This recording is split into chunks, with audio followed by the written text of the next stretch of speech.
All right, good evening, everybody. Today is Monday, May 13th, 2024. I've got 7:01, so we'll call the Committee of the Whole to order. We've got a big agenda this evening, so please bear with us. We will get started first with actually, before we get started with our discussion item, just a quick note that under item H, items from council office, we'll be adding two additional resolution items. One recognizing and honoring small businesses, and one for CPR AED awareness week. So those will be under item H. But before we get to that, we've got B through G to get through. So first up, community choice aggregation discussion. And for this, I will turn to Director Weibensinger. Good evening, sir. Hey, good evening, Council. Discussion, just an update on where we are with a Clean Future Ohio. As you're all aware, on March 18th, a resolution was approved authorizing the city to participate in PCFO. Joe Florida from PCFO is also present today if there's any questions for them as well.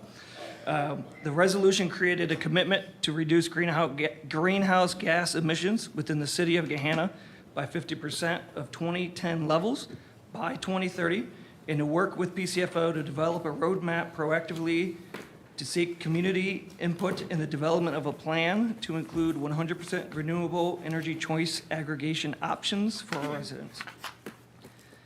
Since the passage of this resolution, PCFO has been working on the attached recommendations for implementing community choice aggregation. That's part of the record.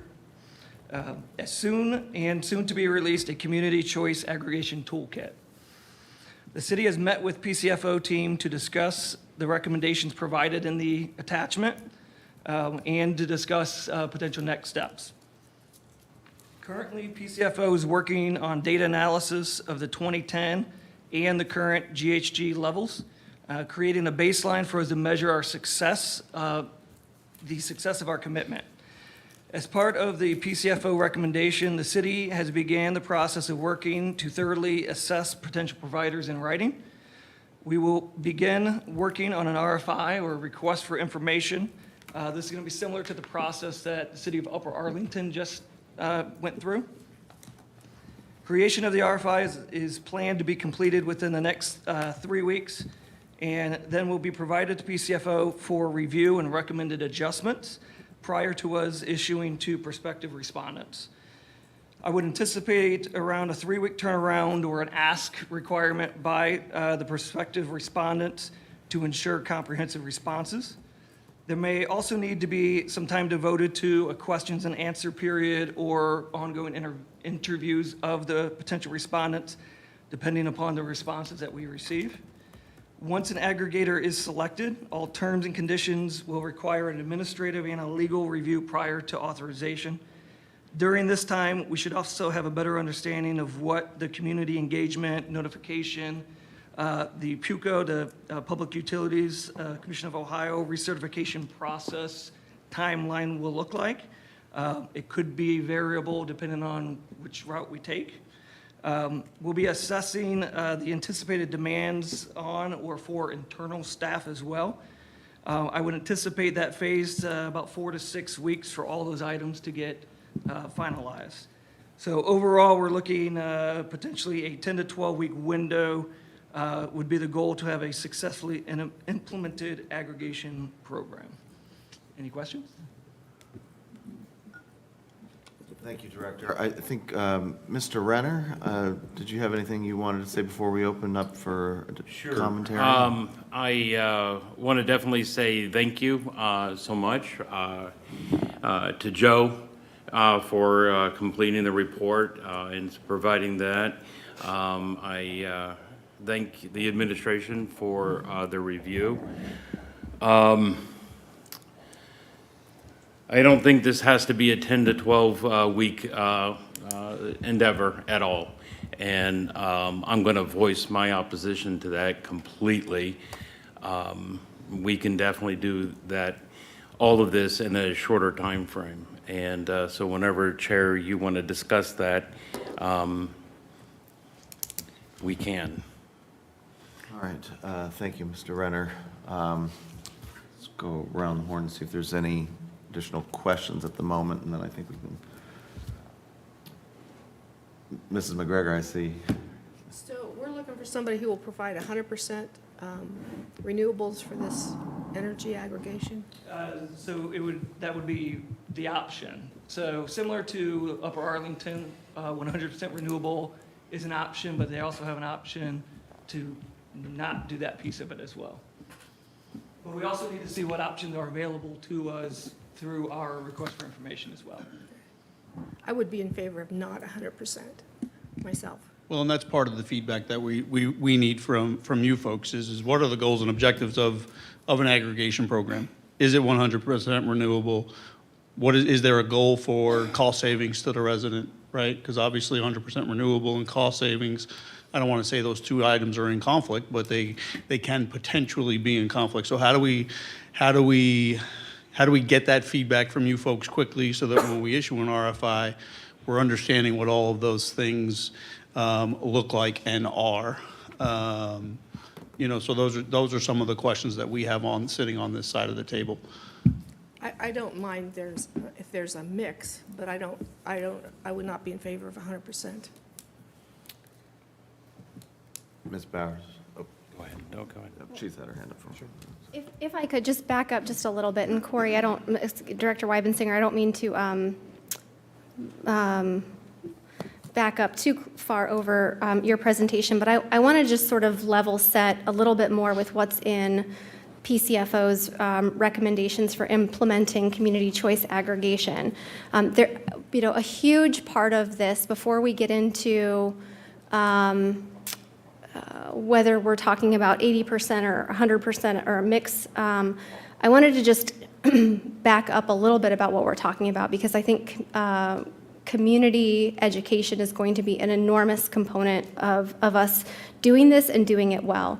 One of the most effective policy solutions to help us achieve our emission reduction goals as set out in the PCFO report was moving to 100% renewable energy programs while also saving money for residents. Aggregation is a tool that has been available to Ohio municipalities since 1999 and adopted by voters of Gahanna in the early 2000s. So aggregation is not new to Ohio, nor is it new to Gahanna. We just haven't been utilizing this option for quite a long time because there were problems with that program in the past. From what I understand, we're able to overcome those problems today, and because of the retail costs of electricity, we now can accomplish a significant savings to our homeowners while achieving sustainability goals going forward.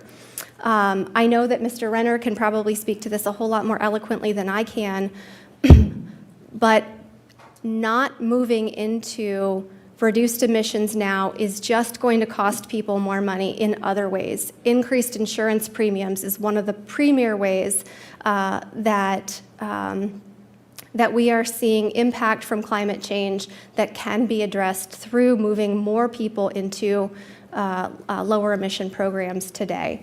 So my hope and my belief is that our community is ready and excited to move forward with a modern aggregation program, and I am fully in support of us. Yes, let's explore these options. Let's make sure that we are achieving cost savings for our residents, which is a huge driver to save our homeowners money, while also achieving our reduced emissions goals. Can I ask what insurance increases? So it's pretty well known and well discussed in the insurance industry that premiums are increasing in large part due to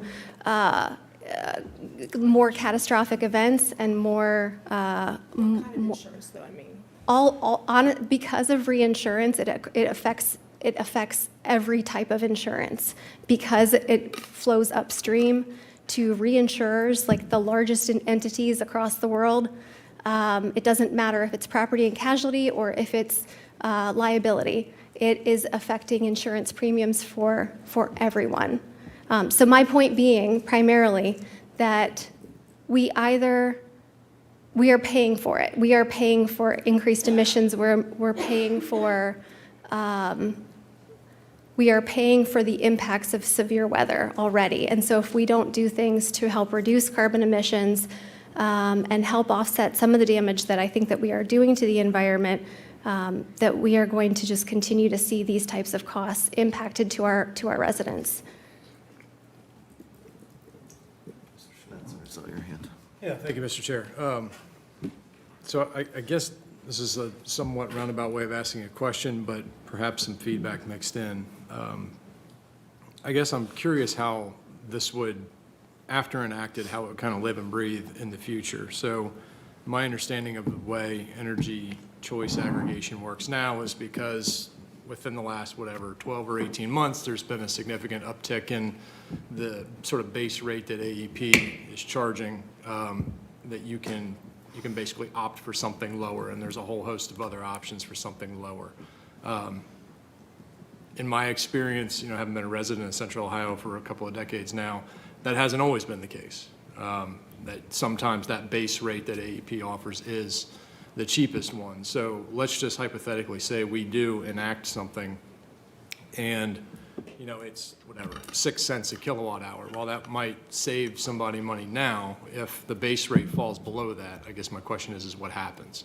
I surely don't want to force people into a more costly option. Right, so it would be based upon what route we take. Fixed, variable, it could be, so if you remember when NOPEC was here, I think in their original conversation, that they could then go renegotiate it potentially to change the rate we were part of. So that would be part of the RFI, is what type of options would we have for our residents. Okay. So I don't think there's a clear-cut answer besides it depends on what path we take. Sure. And then I guess to Mr. Schultz's question about, kind of what's the overarching objective, and this is no surprise to anybody in this room, I always default to it's really about the money. And if we can save residents, some money, at the end of the day on their monthly bill, then great. I would give pause to options or pathways that lead to again, forcing somebody into a more expensive option. I think that would be a tough decision for this council. I think Mr. Renner wanted to respond to one of your. Yeah, thank you. Mr. Snutcher, I actually 100% agree with you that forcing residents into a situation where they're paying for higher power per kilowatt would actually be a really obscene situation. But however, what we're talking about right now is community choice aggregation. Choice is the right word. So it's a choice for individuals to be in the situation or in the power aggregation or not. They can come in and out, at month and join the aggregation and quit it and go to something else or come back. So this is really the central point of what we're talking about. It's a choice. So now let's get into, so I'm going to be an advocate for 100% renewable. We don't need mixed. We don't need anything complicating this. We need 100% renewable as a choice. And you can argue with me as much as you want. I will tell you that renewables will ultimately be cheaper than coal and natural gas. So this is but even if you believe that it's going to be higher, this is again, it's a choice. I think that we have a report before us. I think Councilwoman Bowers actually started the vector on this discussion very well. The point is these key findings of this and going out for an RFI of making sure it's already outlined. In a couple of weeks, we can come back and actually discuss this with PCFO's help. We can get this published and have responses back by our next committee of the whole. And that's what I'm expecting. Anything less than that is going to be less satisfactory. Any kind of delay that we can actually produce this community choice aggregation for our residents is unsatisfactory. I don't care what your beliefs are. I care about providing a cheaper alternative to power. I care about our emissions target that we has already, as a city, stated that we want to do. The other thing, dimension to this is that I think the report actually provides enough guidelines, and I asked my colleagues to actually look at the program key perimeters that actually was laid out in the report. These are, before I forget, I also want it stated on record that I want council a government type aggregator. I'm not interested in anybody else. So there's only 3 that's only going to probably meet that. Again, this is, we could probably talk about this ad nauseum. This is a choice. Did well, so that we're making the best decisions and not the best decisions. Mr. Schultz, I apologize. You're right. You're not voicing opposition towards power aggregation. And so if any of my statements, I back up and reclaim that. But in my estimation, you have definitely padded this by 10 weeks excessively. We have on contract an organization that can help us put together this, help us publish it, help us vet it, and bring back the responses to our colleagues. And that's the conversation that we had with Mr. Florida and his folks last week, and how to put this together and how to ask the right questions. We know that Upper Arlington, as an example, and we talked about this on the call, right? We have the responses from NOPEC and SOPEC in the RFI. But they are the ones who said to us that some of the questions probably need to be revised, and they actually would want NOPEC, SOPEC that is, to reissue their statements to make sure that they're still true and accurate. And Mr. Florida, by all means, don't let me put words in your mouth. You know, so there's those types of components that we were sensitive to at the time. You know, I think we can go back and we can discuss what schedules look like and those types of things and see what we can or can't move around in order to maybe meet a more aggressive timeline. Thank you, Director. Ms. Bowers. I really appreciate that, Mr. Schultz. So thank you, because one of the other key recommendations here is just moving forward sooner rather than later. And I think just to be clear, there are only 2 aggregators that fit within sort of the recommended proposal, which is to use Council of Government, which would either be NOPEC or SOPEC. So SOPEC presented to this body on October 23rd of last year. NOPEC presented to this body on September 5th of last year. So we have some familiarity with them, and I think they have some familiarity with us and have some awareness that our community has been considering a community choice aggregation program for several months. So if it is possible, I mean, I understand that I understand the time constraints, I understand the staffing, and I really appreciate all that the city is doing, the administration is doing to advance this really important initiative. But I think we all share the concern to help reduce some of our homeowners' burdens, and that these electric bills will help do that while also achieving another really important goal of our community. So if you could, given the fact that we have a great model already from Upper Arlington that does need to be tweaked, but appears to be a great template to work from, and given that we know that there are 2 potential vendors or potential aggregators that are already aware of where we are with this, perhaps we can advance the schedule a little bit. If I could. Madam Mayor. Thank you, sir.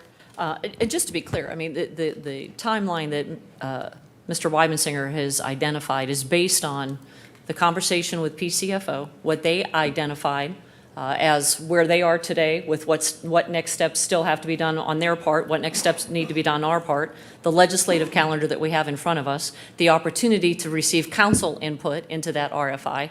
And if we've talked before about Council of Governments being involved in this, and I don't remember that, so to me, this is the first time we're hearing that. If I'm not remembering that, then I apologize.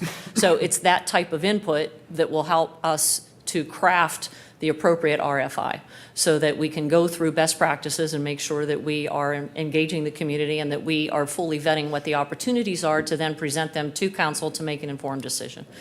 So I don't, that we've padded the calendar, is that's not the case. It's building in what we've been told next steps are and what we need to do, and working through all of those things to make sure we have time for you.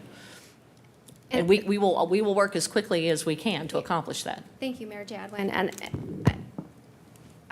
yes, and I appreciate that the administration has been working diligently on this, and council does want to be involved in these conversations, particularly Councilman Renner, as this is certainly one of his passion projects and certainly in line with his field. I did want to mention, because community engagement has been mentioned a couple of different times, and yet council has not addressed that point specifically yet. But I wanted to bring us back around to that point, because I see it as working in parallel and in alignment with this RFI process, but not necessarily only part of the RFI process. I think it needs to work, like I mentioned, in parallel. Council is more than happy, Mr. Renner and I, and I'm sure other members would be more than happy to work with PCFO, other partners, and city staff to work on community engagement, community education. Because we do not have to go through, because we do not have to go through an electorate process again, because the community has already voted for aggregation, it's a double-edged sword. It gives us the benefit that we don't have to go back to voters, but unfortunately, it also deprives us of that campaign opportunity.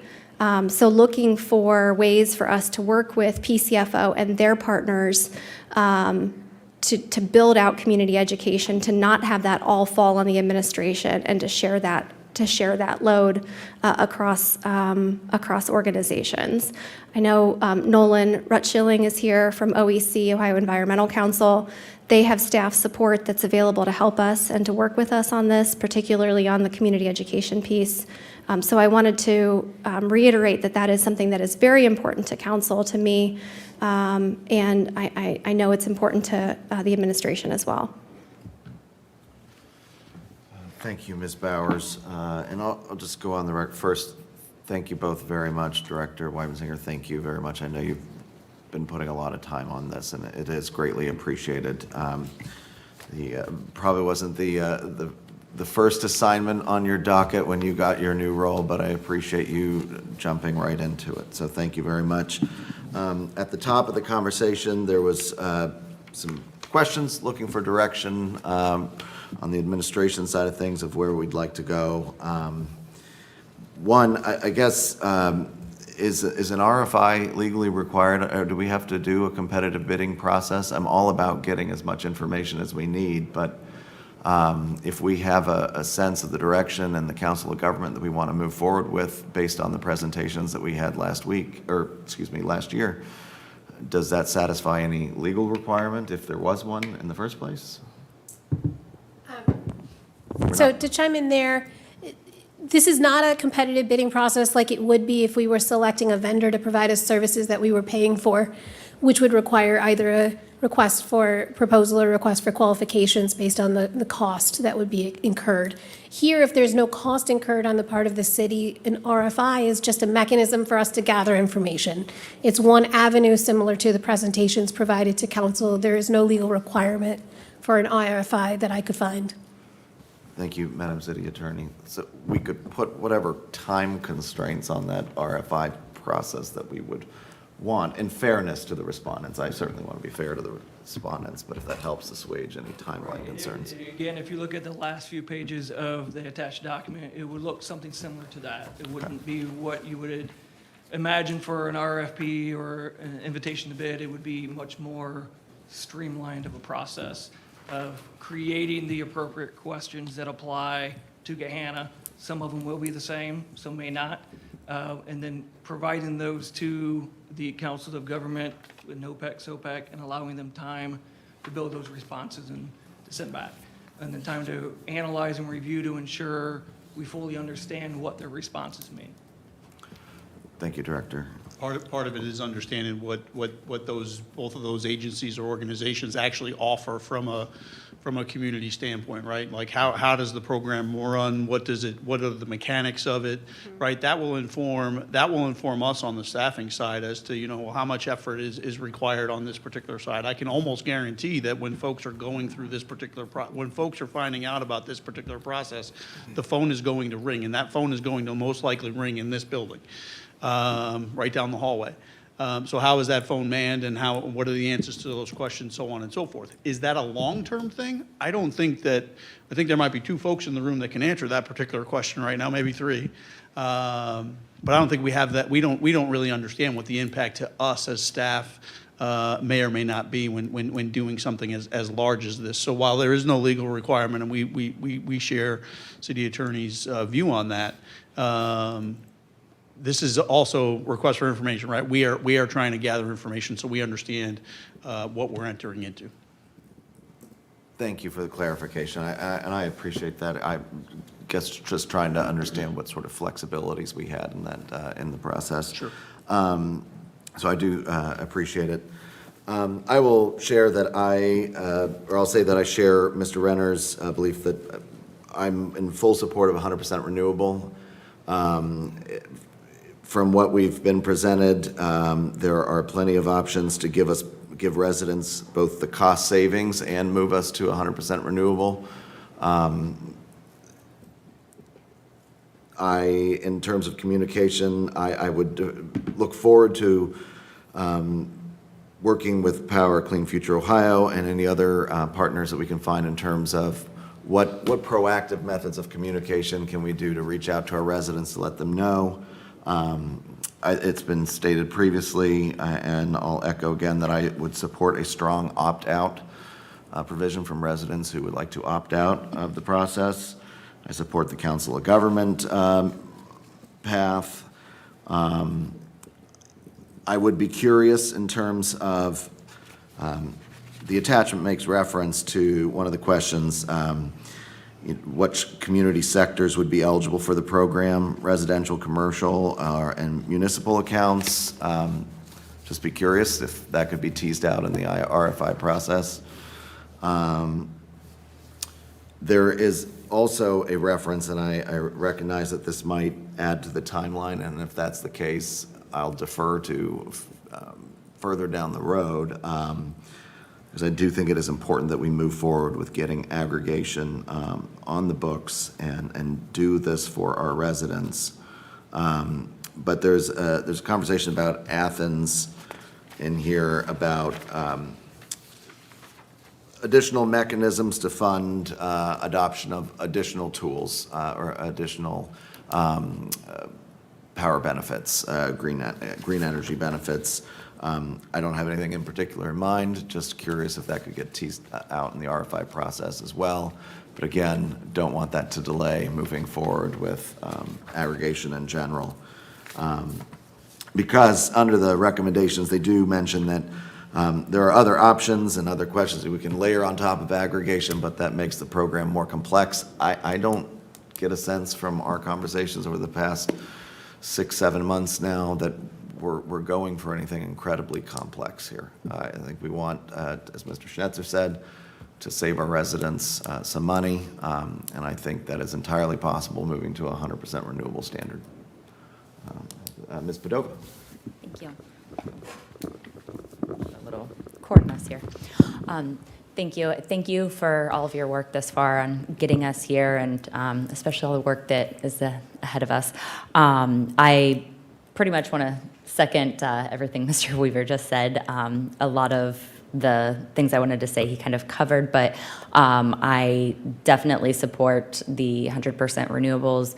And I do, from what we have heard from both NOPEC and SOPEC, if I remember correctly, those saving our residents money and doing 100% renewables are not in contradiction, that we could do 100% renewable and still save residents money. So my preference would be going renewable, and if they're able to opt in, if they want to use other energy, then I wouldn't be opposed to that. And I also, I'm not remembering exactly what was said, but I do believe that when we heard from them last fall, it was kind of time is of the essence. So I would definitely like to see this move as fast as we can. But if we can speed that timeline up a little bit, knowing that we have already heard presentations from both of them, have had conversations with them. We also have partnerships that hopefully can get us there a little bit quicker. That would be great. So thank you guys so much. Mrs. McGregor? Can I ask, just why Council of Governments? I mean, I'm not familiar with that a whole lot, so why that option? For me, just taking a look at, so my understanding is that's the SOPEC, NOPEC route versus the city going alone. And I think with either entity, you have people who have experience in this field who have done the aggregation side of it before. We can depend upon their expertise. I certainly defer to the subject matter experts if there's a better explanation, but I don't think the administration has the capacity, nor do I think they wish to have the additional responsibilities of going it alone in terms of aggregation. Hence, that's my reasoning. Mr. Weaver. Mr. Renner. Yeah, I think you summarized some of the salient points. The other point is that Council of Government Operations, as Mr. Weaver had already said, that they are used to this. They run a power utility on behalf of all their membership. They take all the questions. In fact, SOPEC, when they were here, they talked about that, the process, that they would take all the questions. They take the customer calls. But more importantly, it's a government system that we're all used to. It's open, it's transparent, they have board meetings, everything is open and available, and we join it as a member. Do we pay them? No. How do they get paid? By brokering the deals that they make. Okay. Yeah, and most of them actually work with AEP Energy anyway, who's a fabulous energy broker. But the Council of Government system is something that I strongly endorse and hope everybody else comes around to that as well. I saw Ms. Bedoa's hand. I believe that, correct me if I'm wrong, but NOPEC and SOPEC both had different programs that we would actually, it would help us by doing that, where we would actually not be paying them. They would be helping us with different, I can't think of the word or what it was, but they had different like green initiatives that they would help us with the cost of by doing this to help us with our green initiatives. Well, and at the end of the day, in terms of dollars and cents, they represent many governments, and they have greater leverage in negotiating and brokering the deals versus just one municipality. Mr. Chair, if I may Yes, Mr. add, Brennan. I just want to add that, again, this is choice. We can actually make it where people, residents can choose to be part of the aggregation, but not choose to be part of the funding. We can make it where, or they can choose to be part of both. Again, the key word is choice. Thank you. Thank you, Mr. Renner. Ms. Jones? Thanks. Gentlemen, does that give you a sense? Yes, sir. Thank you both very much. Appreciate. I'm sorry, oh, before we move on, Ms. one Bowers. thing, I'm sorry. In the PCFO report, there were additional questions for designing the RFI. Do you feel that you need any further feedback on those questions at the bottom of page 4? Or do you feel that this being just more streamlined and efficient at this point is where we want to start? I think let us take this conversation here. We'll go back, we'll review those few questions there. If we have and need more information, we'll reach out probably to Mr. Renner. Is that satisfactory? I think so. Yes, Yeah, absolutely. We'll take a look at that quickly. thank you. Thank you, Director. Thank you both very much. Next up, we have items from the Planning Commission. Oh, yes, sitting here looking for Director Blackford. Mr. Clerk, I'll turn things over to you for this. So as I had mentioned to council last week, we did receive the recommendation from Planning Commission to adopt the final plat. I do know that the applicant is here. If council does have specific questions, I'm sure they'd be able to answer anything. I did attach to this file a letter from their legal counsel outlining their reason for request for a waiver and emergency declaration on this item. Thank you, Mr. Clerk.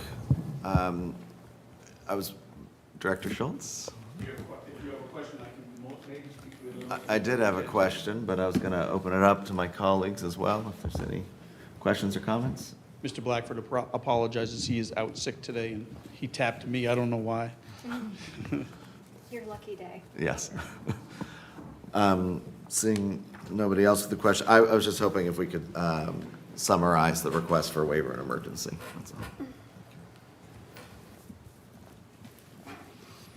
Good evening. Griffin Caldwell, representative from Casto. So I think the letter explains it pretty well, but just give you a high level of the summary is we had a couple delays that have caused the roadway Carson Place to be backtracked, and that roadway needs to be completed and starting construction here in the not too distant future in order for Othar 1's building to open up in their October deadline. So that's the general premise and why we're requesting emergency and waiving of the second reading. Thank you, Mr. Caldwell. Any questions or comments? Because of the request for waiver, on for a regular agenda next week then? All right. Thank you very much. Thank you. Next up, items from the Department of Parks and Recreation. Good evening, Director. Good evening. Thank you. As we are eagerly awaiting the last mile of the Big Walnut Trail through the regional section, the last portion of Gahanna, this design has taken a lot of time with a very complex design in coordination with the 270 bridge construction. Taken a lot of time in coordination with a qualified firm in order to determine the best and the safest alignment. Through the discussions with our Bicycle and Trails Advisory Committee, as well as resident feedback, as well as communication with internal staff, we would like to continue to study an alignment that would either improve or completely eliminate a crossing of the southernmost slip ramp from the I-270 southbound. With this, the administration would like to amend an existing agreement with American Structure Point. This would require council action because of the amendment. It would exceed the procurement threshold. So what this administration is requesting an ordinance authorizing the mayor to amend an existing agreement with American Structure Point. The funding is already appropriated. Thank you, Director. Any discussion? Mrs. McGregor. I looked at, and I have a hard time telling where this is even going to go, and I've walked a lot of that area. Do you have a better map of like the area and how this is going to, where the trail is going to actually go? We do have a map, and I can present that to you. Again, right now, the alignment that we have is showing the crossing the I-270 bridge on the western side of Hamilton and continuing on Swanson, which is again on the western side. What our hope is to study crossing northern part of Hamilton rather than heading all the way to Tech Center in Hamilton, because that intersection can be challenging from pedestrian. So yes, a roundabout way of saying yes, we can present a map to show what those alignments are being studied. When I looked at it, it seemed like that it was going to go along the entrance ramp to 270.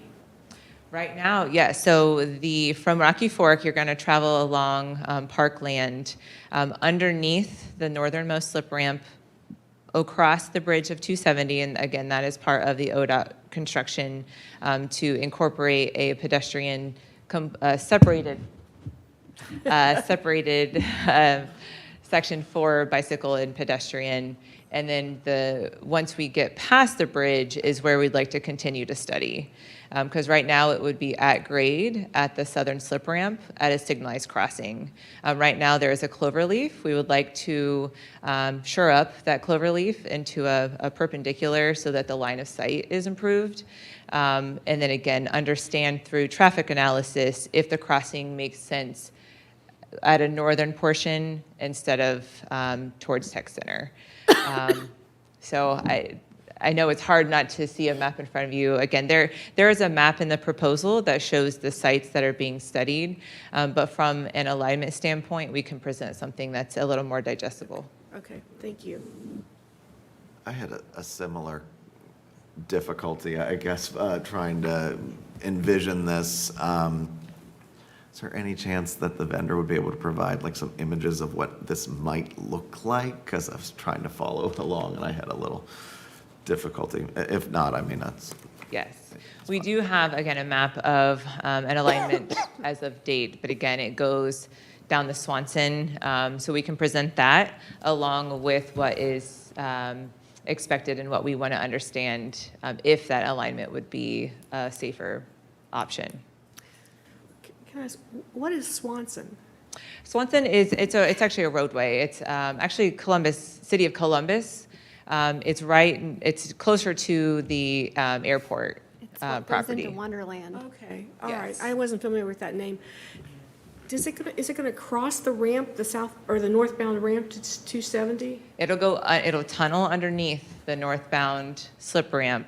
Okay. And right now, that's what we want to understand if crossing over Hamilton before you get to the southbound slip ramp, or that's what the alternative analysis will understand is what the safest route is, because we have received feedback that the at-grade crossing in that southern slip ramp is going to not going to be the best use for individuals who may not have a good cycling background. So you're only going to get those expert riders who will utilize it, or we want to make sure that we're broadening the option for more users. Are we going to can we utilize the city property that's right there along the fence at 270? Or do we have to go out to Rocky Fork? We will be using that property. Okay. So Rocky Fork will go into the city-owned property, and then come back to North Hamilton to get us to, ultimately the goal is to get us to Missouri Park, where City of Gahanna jurisdiction then crosses over to City of Columbus. Okay. Ms. Bowerson. Yeah, I just wanted to articulate my thanks to you for bringing this forward and for exploring much safer options for cyclists and pedestrians to use this. I had seen some mock-ups shared of crossing 270 on-ramps, and as someone who will use this and is excited to use this, but who is also not a confident cyclist, I can tell you that I very much appreciate the exploration of much safer uses down here, because I cannot wait for me to be able to connect from my neighborhood to the Big Walnut Trail. I think that's going to be fantastic, so thank you. Good, thank you. Anything else on this item, folks? Thank you, Director. Seeing nothing further on this item, on for first and then consent on June 3rd. Thank you. All right, thank you, Director. Next up, we've got items from the Department of Public Safety. Good evening. Good evening. If you bear with us for a minute, we've got a brief PowerPoint that'll guide you through the process of this project. This was a fully funded by council in both the 23 and 24 budget cycles. It's a replacement of our computer-aided dispatch and records management software. Basically, our agency runs on one suite of software. That's everything from property room management, the field reporting modules, the systems that the officers use in their mobile data terminals, what our dispatchers use to take, process, and send out calls. We've used the same software now since early 2005, and the implementation was in 2006. So it's lasted for a very long time, but it has reached end of life. And in fact, we've been notified by the vendor that this is not a go-forward product. It's built on very old architecture. The RFP process began last year, and we wrapped it up right after the first of the year. We also worked with several area partners, and that includes Reynoldsburg, Whitehall, Bexley, and Grandview Heights. So those are the agencies when I talk about the agency partners. I'm going to turn it over to Renee. She's going to kind of document, go through a brief PowerPoint on the CAD and RMS decision process that got us here.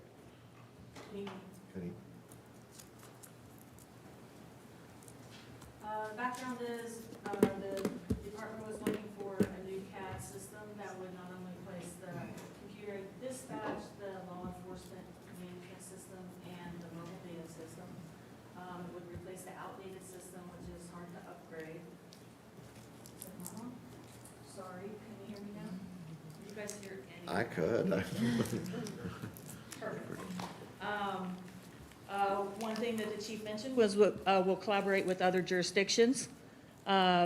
This system is going to allow us to have complete scalability so that if other jurisdictions want to add in later down the line, we'll be able to do that. And it will provide a high-value solution to the citizens. So this is a little hard to read, but this is a brief timeline of events for the process. They created the RFP, and some of this happened before I actually started. The RFP review ended in May of '23, was posted in June. RFPs were accepted in mid-June, and the project kicked off in July as far as for receiving and digesting the information. We scored all of the vendors in August. And then we had the vendors come in for demos. We did have 3 vendors that we demoed in September and October. After that, we asked the top 2 for their best and final offers, and then we reviewed those, and we've been in discussion with the other agencies along the way and included them in the discussions. We chose the vendor, and now we're up to the part where we want to get the contract signed. This is basically a review of what we did. We posted the RFP, evaluated the responses, demoed the top 3, evaluated the demos, BAFO'd the top 2, and then we're at the contract stage.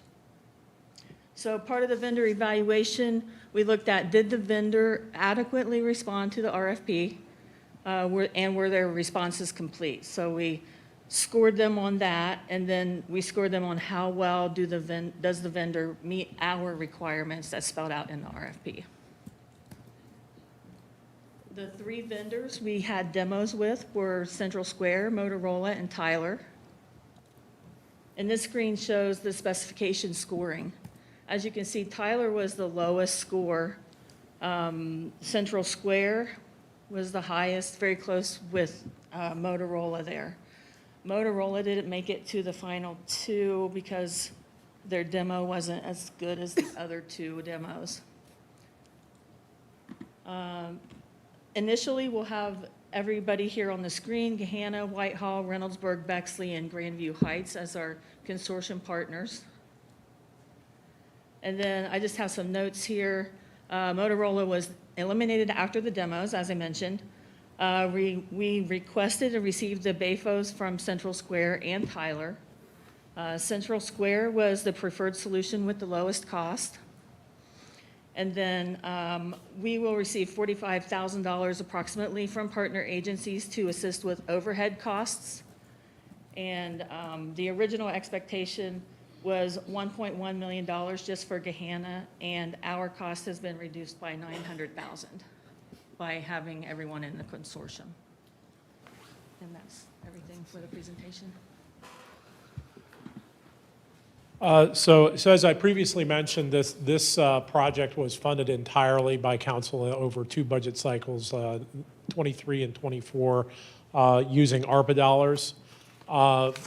The request before you is to essentially remove the majority of that project minus Gahanna's share, which is detailed in the Excel spreadsheet, into the capital improvement plan, because we're going to act as the host agency. All of the equipment will be located and when I say managed, we are going to support the equipment, but this is a managed services agreement. It is hardware. It is not like a software as a service up in a cloud, but it is installed servers, but it is an entirely managed solution front to back by the vendor. There will be some support in terms of we will have to house the environment, heating, cooling in server and rack space. That comes at a cost, and that's why there is a cost share agreement that we're currently working out with the other agencies. That will be via MOU with those respective agencies. But Central Square requires one agency to be the host. And since we led this process from start to finish, we will be the host. And we will bill those agencies in accordance with the cost share. We worked out a cost share model with the other agencies based on population, based on the number, the size of the agency in terms of sworn staff that would be users. And then finally, one of the things in the cost share that's very expensive are licensing the mobiles, the field reporting system. And so we base that on the number of mobile data terminals that each agency has. So that's kind of how we broke the cost share model out, which is detailed in the spreadsheet as well. Ultimately, this software will service approximately 120,000 residents in Central Ohio at infinitely reduced costs that we couldn't have done even just for our own agency. The ask before you is to approve the contract that's been reviewed by the city attorney as to form. It's a rather extensive document. Most of it lays out the scope of services, the software provided, the many interfaces that are required. We have to interface with the state, with the FBI. Everything has to be compliant with security and a host of rules that are about 5,000 pages thick that we go through every couple of years in terms of our security audits. The one thing I wanted to mention, this is not a providing dispatch services. It is providing a disaster recovery mechanism. We're just simply sharing the software and all of those services that make it possible for each of those individual agencies to deliver policing services. So that's it in a nutshell. It's a rather extensive project to get multiple agencies, so trying to get everybody together has been a little bit of a chore, but again, I think we're acting in the best interests of all of our residents across a diverse number of communities in Central Ohio. Thank you both very much. Any discussion? I saw Mr. Schnetzer's hand. Thank you, Mr. Chair. Can I just ask a clarifying question? So this was originally expected to be a $1.1 million project that the city of Gahanna was going to undertake anyway. Through a multi-agency agreement, you've been able to reduce that by 900,000, so when Our portion is reduced by about 900,000. so 200,000 out of pocket instead of 1.1 million. That is correct. Great work, yeah. Ms. Jones? I just had a question of curiosity, and how is it determined that Gahanna was the host versus the other agencies? And are there additional perks to that besides the cost savings? Well, complex question. Or are there more pains for us hosting it? Well, what I would say is, I led the process back in 2005 to get our existing system on, and you know, I drew the short straw among those other agencies to try to get. We ultimately knew that we had to replace ours. We were notified by the vendor, this is end of life, it's built on old architecture. We had to make a plan. So trying to drag everybody else along because I knew that it would probably result in a significant cost savings. It does provide us some benefits in terms of we're the hub, we're the host, we're the driver. So we're kind of you know, leading the charge, so to speak. So it puts us in a good position. It also allows for us to bill those agencies and offset some IT costs that we would incur anyway. So it is a revenue generator for the city and does offset some staff costs. It's an economies of scale. We're working smarter, not harder, because what we have to do in terms of coding or to meet the next requirement by the state or the FBI in terms of security, you know, new security protocols are always coming out from the state. We have to meet them. You know, all 5 agencies are figuring out how they meet them. Now we can do that together. It's one solution. We implement it. It's going to be a cost savings across all those communities. Thanks. I had a question. Ms. Bowers? Yeah, I had similar questions to Mr. Schnetzer, so thank you, Chief, and thank you for looking at this incredible opportunity for cost savings. And I did have a question about, since we are restoring ARPA funds, and this might be a Director of Finance question, are the ARPA dollars classified for general or unrestricted use, or do we have restrictions on how those funds can be used going forward? I know there was some changes in guidance related to ARPA funding. So we're a non-entitled unit of government, and we receive less than 10 million, so we could use it for any government purpose. Okay, perfect. Thank you. Welcome. All right, I think that's the only question I had. Thank you. One last thing, the ask was for an emergency. Although these dollars have been encumbered, it's so that we can execute this contract. As soon as we are able to sign it, it drops us into a project timeline. You know, we're backing up against the move of 825.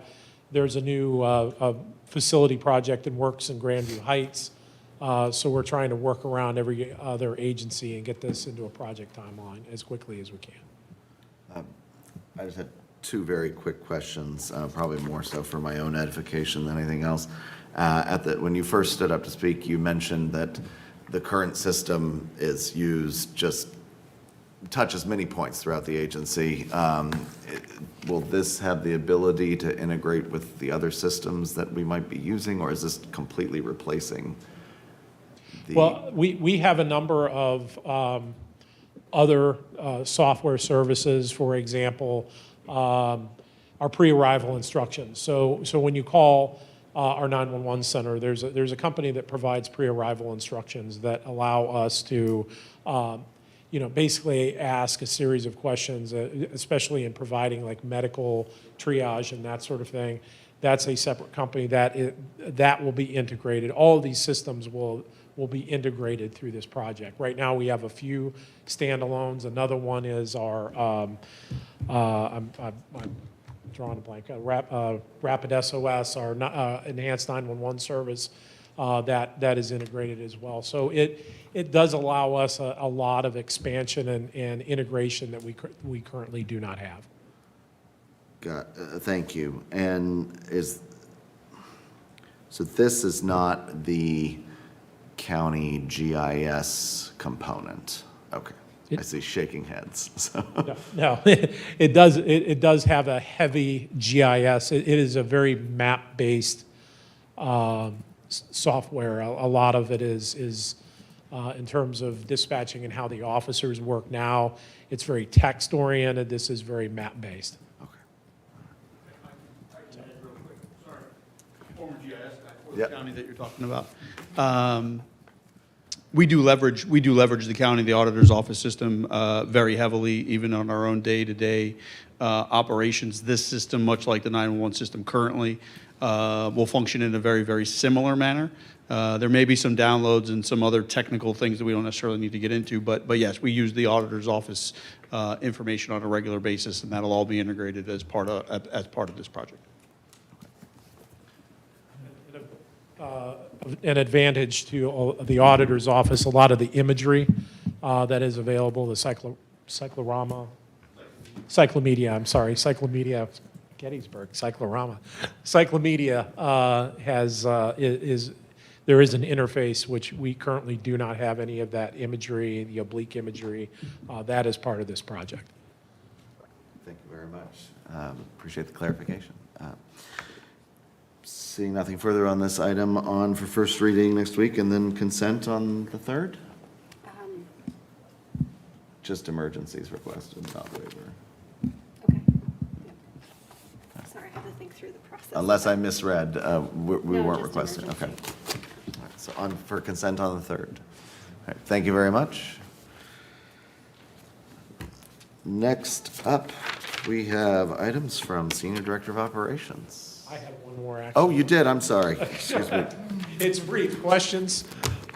I turned the, The second action item is a supplemental appropriation. This is pursuant to a state court action in two seizure cases that were handled by the Franklin County Prosecutor's Office. These are 2018 narcotics cases that resulted in civil asset forfeiture being filed in 2013.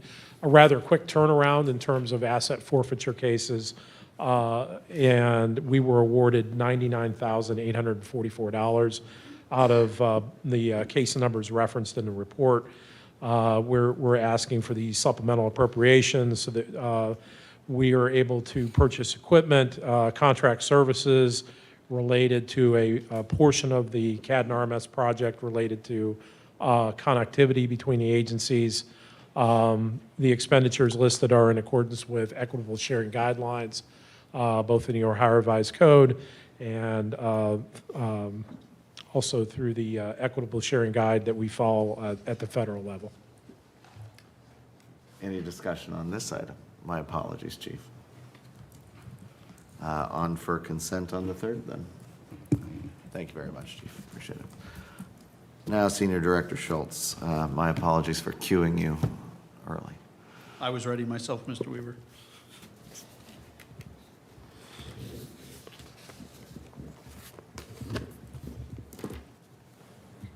Good evening, folks. We're here to talk about construction contract number 2. I think we were here on March 25th talking about GMP number 1.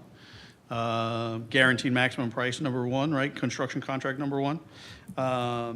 Here we're gonna talk about GMP number 2, which basically rounds out our construction contracts for 825 Tech Center Drive. I won't go through the project initiatives, but I do believe that we're meeting all 10 of these project initiatives. I think we've gone through those enough. If there are questions about those as we go through some of these things and some of these topics, I'd be more than happy to revisit those.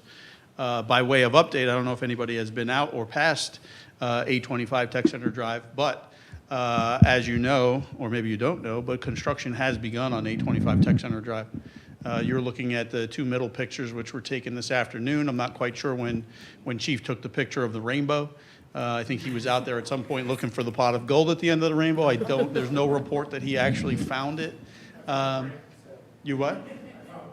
He said he found brands. Yeah. I should stop and pause and make sure that my friends from MSA and Elford are behind me for support as we go through these things. But as you can see, demo work has begun on the building. We were out there at about lunchtime today, and foundation works were actually being prepared by that vendor, and we should really be in full swing here by the end of May with demo wrapping up and other bigger things taking place. So as very similar to GMP number 1, we ran a bid process. Elford ran a bid process on GMP number 2. What we're presenting to you folks tonight will be reflective of both of those GMPs. I'll only really be talking to GMP number 1. But GMP number 2 was a bid process run for 25 different trades.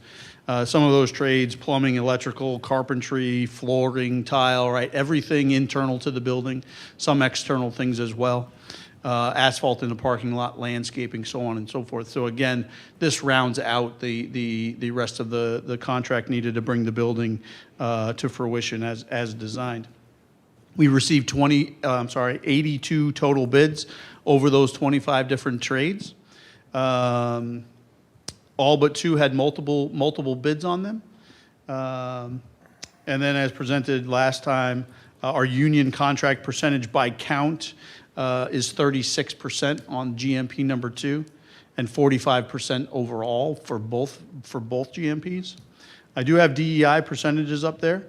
These are based on, you would expect to see a similar number, right? But these are based on the value of the contract itself, not based on the counts. When we do counts, obviously we do a little bit, we account a little bit better than the percentages that you see up on the screen currently. But I'm showing DEI participation in the percentage. The numbers in parentheses on your screen there are reflective of the number of contractors that qualify for some portion of their contract qualifying for DEI. I do have some statistics if we'd like to get into those a little bit later during question and answers as to how those break out by category. And then you see the value of each one of the GMP1 and GMP2 and how those percentages are factored. I will note that those percentages are factored on the next line here, which is the construction contract line, so the total construction contract line.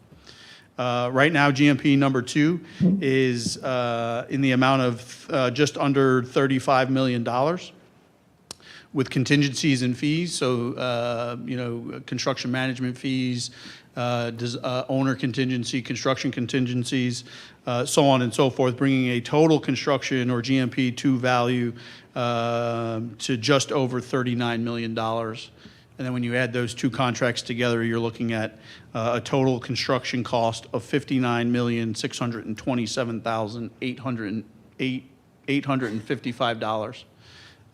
We are over our anticipated budget by $1.75 million. And the next slide here will describe why those things are the way in which they are.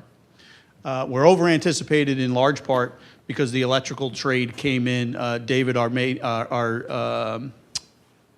senior estimator on this particular project, refers to this as the project's bogey. All other trades came in within very reasonable margins of the estimate, plus or minus, right? Electric, which equates to 31% of this total GMP, came in at $2.46 million over the estimated budget that was budgeted. It has a $1.75 million net impact on the budget. So when you take all of the trades and you add these things up and you do the pluses and the minuses, you're looking at basically being $1.75 million over the estimated budget from back in January. As we've heard from our MEP, mechanical, electrical engineer folks, this is the one area that is still seeing a fair amount of volatility for a variety of different reasons. Obviously, this number is very reflective of, we sat in a meeting with them a couple of weeks ago doing some value management type operations, and they said this is typical of jobs of this size where we're seeing these great and giant fluctuations. So I was surprised by the number. I don't think the professionals in the room necessarily were as surprised with the volatility that they saw in the electrical trade. Some of the things that we will continue to do as we work through this process here is we will continue to do value management, not just on the electrical trade, but on the electrical trade. I should also note that, right, the electrical trade and the number that we're talking about here isn't just lights and switches. It's also all of the networking equipment for technology systems, speakers in the ceiling, all the AV equipment, so on and so forth, right? So those things marry up to get us to basically a number north of $10 million inside of this GMP. Again, we will continue to do that value management on both the electrical trade and all of the other trades for that matter as we work through this process and those trades come up. The other note that I'd like to make is that we had received the prospective low bid on this particular project. That bid was pulled by that vendor because they bid 2 like jobs at the same exact time. They were awarded the first one, so they pulled their bid on our job, and that increased our project cost by about $500,000 because they backed out. We did do about $300,000 in value management on this particular trade so far, and we will continue, like I said, to do that. We'll continue to do value management on other areas. Structural steel is one of those areas, right? We've reduced some third floor storage area, so we're able to reduce the necessity to increase the load bearing capacity of the third floor, so therefore we can save on some structural steel.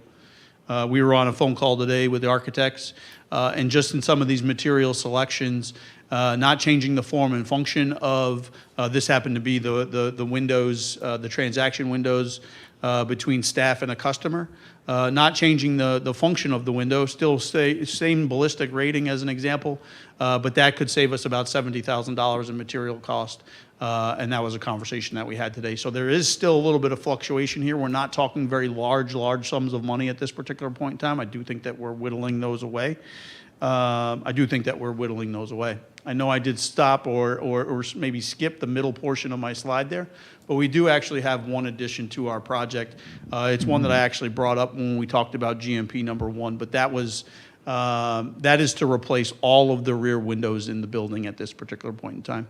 What we've heard from the vendors, the folks who came out and bid during GMP number 1 on the back windows is that the useful life of the window is probably another 5 to 7 years. We can replace all of the back windows, all of those back openings for an additional $750,000. That is not a number that we were anticipating, which is then why I have my total project addition of $2.5 million. We do feel that the windows are, while they may have a useful life of 5 to 7 more years, we do think that the time to do the windows is now. Obviously, you're dealing with an original window to the facility. So therefore, the efficiency of that window has degraded over time. And then the technology on windows has increased over the 30 years in which the building has seen life. We do believe that it's of a significant cost savings at this particular time to replace the windows than to replace the windows in 5 to 7 years. The same vendor that's doing all of the windows throughout the facility will be mobilized. It's basically adding time and material to replace those windows to the backside of the facility. So the numbers that you saw on the previous slide and the ones that you will see on this particular slide in the bottom right, that $59,627,000, that does include the $2.5 million add. That does include the $2.5 million add. Some quick notes on the breakdown that you're looking at here. I apologize for the messiness of this particular slide, but these are the 25 different trades that were bid during this project. This is a similar slide to what I presented in GMP number 1, but because of the volume, I had to make a couple of adjustments. The numbers in parentheses next to the trade name, those are the number of bids each one of those trades received. Then obviously you have the amount for each one of those trades. And then you'll also note that the asterisks represent under the anticipated sub, excuse me, that indicates a DEI qualified participant on the contract, and then a U in parentheses represents the fact that that is a union-based shop, and the union will be doing the work on this particular project.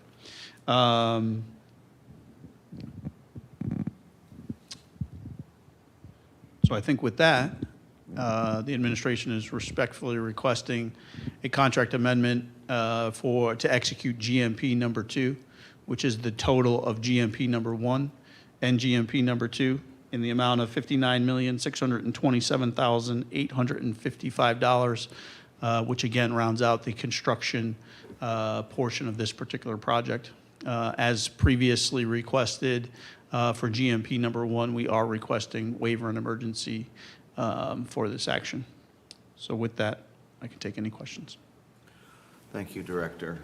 Any discussion from my colleagues? Yeah. Ms. Jones? Can you, so I think in the memo I saw 40% diverse contractors, but then 12%. So can you explain that? That was based on count inside of the report. Uh-huh. It should have been based, I should have based it, sorry, I'm going the wrong way in my presentation. I should have based it on value. So This is value. this is the value, report that is count. Okay. Correct. Yes. And then are we just saying, how are we define DEI participation? Is that meaning like what does that mean? So those are, what qualified for us were your typicals, women-owned, minority-owned, Okay. veteran-owned. But then we also added Gahanna-based businesses into that particular definition. We have, over both GMPs, we have 3 women-owned participants, 9 minority-owned, 9 minority participants, 1 veteran participant, and 2 Gahanna-based participants, for a total of 15. Electrical actually qualified twice for the primary, and then the AV contractor also qualified as a Gahanna-based business. So when you do some counting on the asterisks, you'll get to 14, you won't get to 15, because electrical is grouped into one. It's only one asterisk for for electrical. Got it. Thank you. And thank you for making that a focus and a commitment, both that and union shops as well. So appreciate that. Yes, ma'am. Any other discussion? Ms. Bowers? I had one question, Director. Scalo Solar, as the special construction item up there. Yes, ma'am. Could you talk to us about that? That is the solar canopy arrays that are the covered parking solar canopy arrays that are going in both the police department and in the and on the administrative side. And that is the Burns and Scalo. That is the Scalo Solar of Burns and Scalo, our newest addition. Yeah, they're not quite here yet, but they're obviously making strides. Elford is, as a note, Elford is also the construction managers on that particular project as well. You answered my second question, so thank you. Any other discussion on this item? Mr. Schnetzer, anything? All right. Waiver and emergencies requested, so on for the regular agenda next week. All right. Thank you, Director. Thank you, folks. Next up, items from the Department of Administrative Services. Welcome back. All right, thank you. You have before you an ordinance for supplemental appropriation for a risk insurance fund. You may recall in '24, we had Fund 9010, so we could track our insurance claims a little more streamlined. We created the Risk and Safety Administrative position. What we are asking here is $122,288.13 in revenue that we've created from insurance proceeds to then be able to be moved to the claims and judgments. So that will allow us to utilize this fund for the revenue and the expenditures for any property damage, light poles, police vehicles, things of that nature will all now be managed out of this fund, as opposed to the older process they would be mixed into each department depending on where that was. So this will give us better control for our risk and safety team to monitor these. So we are, the administration is respectfully requesting a supplemental appropriation for the amount of $122,288.13. Revenue that has been received to 90106250 .4514 insurance proceeds to be allocated to 90106250.5230 risk insurance claims and judgments. Thank you. Thank you, Director. Any discussion on this item? Seeing none, on for consent on the third. All right, thank you, sir. Next up, we've got items from council office. As I mentioned at the top of the meeting, two quick additions here. I'll just take a moment of personal privilege and address the resolution for CPR AED Awareness Week. Thank you to Mr. Clerk for bringing that to my attention. In light of the fact that we may not have committee again this month, wanted to make sure that this was highlighted for possibly going on the agenda for the 3rd. And just largely mirroring the 2023 resolution of the Yes. same. Updating some dates, so, and maybe some new annual statistics, so. Second addition was, I'll turn to Ms. Padova, but resolution recognizing honoring small businesses in Gahanna. Thank you. May is Small Business Month. So I had the honor of going to the collective market over the weekend and really wanted to do, 2 years ago we did a resolution for small businesses in Gahanna. So I wanted to do this again, and if there are no objections, I would like to invite the owner of Collective Home Supply. She not only owns a small business, but she is also promoting and supporting a lot of other small businesses within her shop, and also by hosting this market that they did one last year, they did one this year. I don't know if it'll be a yearly or more regular thing, but it was a really, really nice little event. And we had the opportunity to talk to one of the organizers who also mentioned that any small business that wanted to participate in the market that lived in Gahanna did not have to pay any type of booth fee for the event. So she's just really doing an excellent job of supporting small businesses in the city that she lives in and that she works in. Thank you, Ms. Padova. Any discussion? Mr. Renner? I am so sorry. I missed the name of the business and the owner. Collective Home Supply. I'm always getting that backwards. Thank you. Thank you. It's right across from the dry cleaners on Granville. Rockwood, that's it. Thank you. I guess consent for both of those items. Okay, I should have asked on the. Oh, and it would be for, to present on next Monday. So Small Business Month on consent for next Monday, and CPR AED for consent on June 3rd, please. Next up, back to our regularly scheduled programming. I will turn to Ms. Bowers for Resolution 21-2024. Yeah, thank you. Again, this would be our 4th year recognizing LGBTQ Pride Month in the city of Gahanna. I am grateful that we've started this as an ongoing tradition. I know the mayor also recognizes it through proclamation, and I'm very grateful for her ongoing support and recognition of the LGBTQ community. I was again on a webinar earlier today through the Ohio Women in Government on health policy. And again, there was another graph with statistics regarding the disparate health impacts on LGB students in particular, and how they have higher rates and higher risk of harm. And that's a narrative that's important, but I think a narrative that's also really important is showcasing LGBTQ adults who are successful and thriving and happy.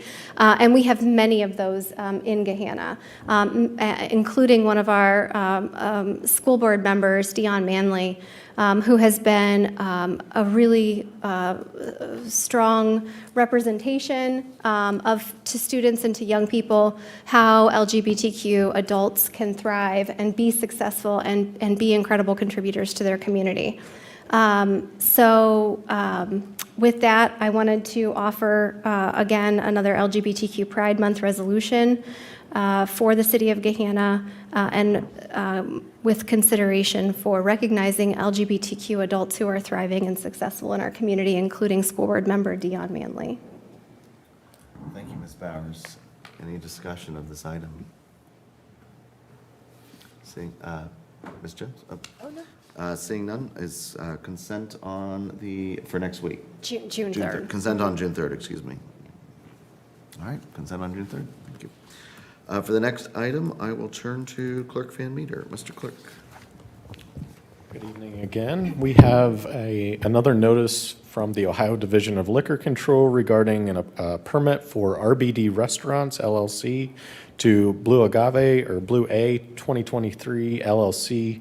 First floor and patio, 64 Granville Street. I did check with the Division of Police. There are no objections to this, so if there are no objections from council, we will mail that notice back to the Division of Liquor Control.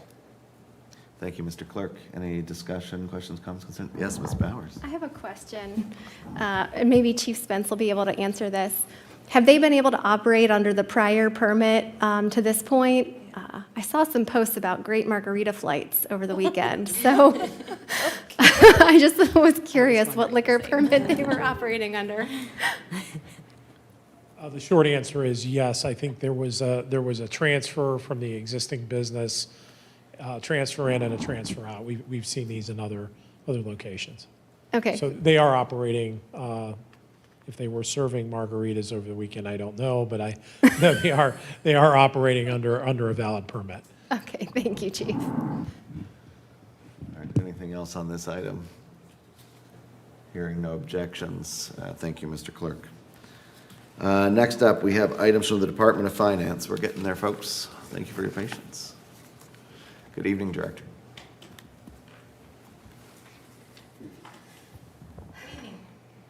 I have a couple action items.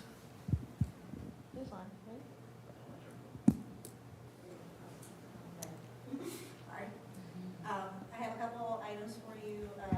The first one is for supplemental appropriations. This is related to. I think you just turned it off.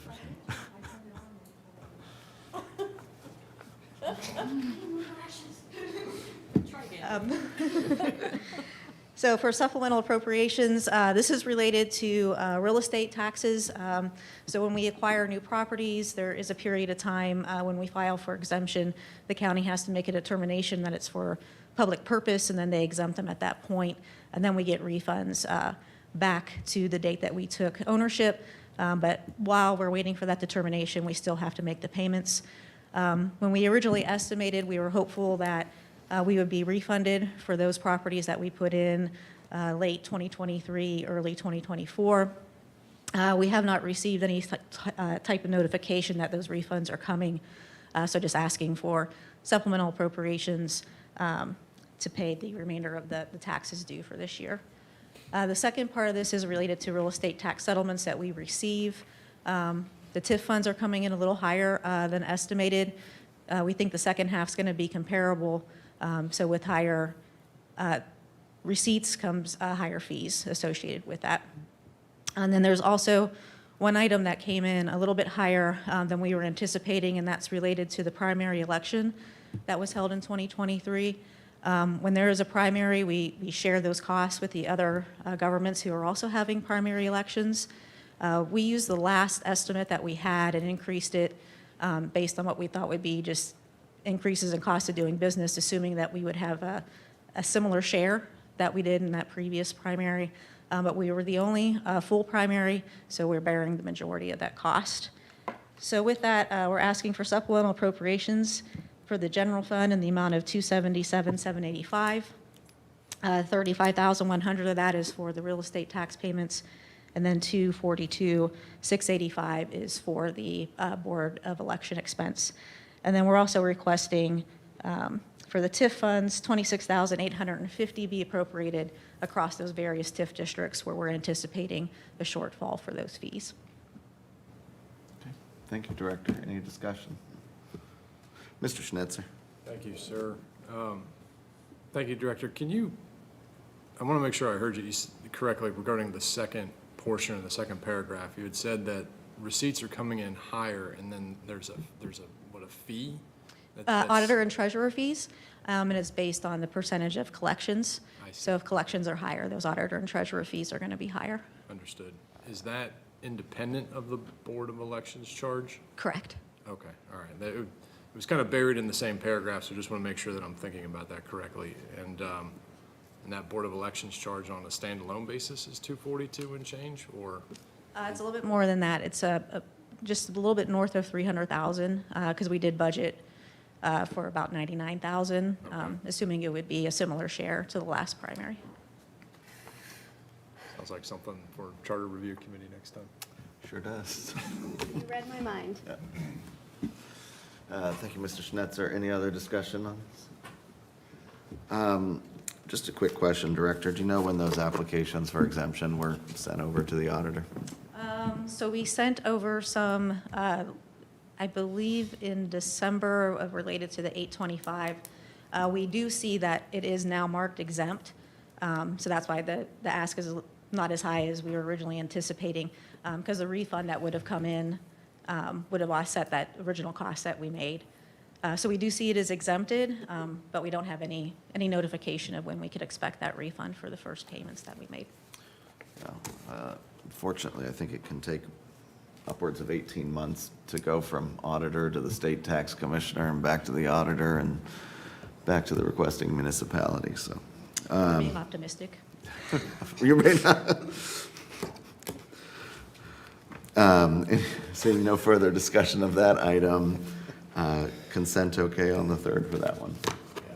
All right, next item, please, Director. The second item is related to a vacancy. So as discussed previously, anytime there is a vacancy, we go back to the drawing board, make sure that we're just not filling a vacancy to do it. What is the actual need of the department? We did that recently with the CAD administrator vacancy, going back and looking at our IT operations, what the true need is for that department based on technology that's been added over the years and the addition of staff that's been added over the years.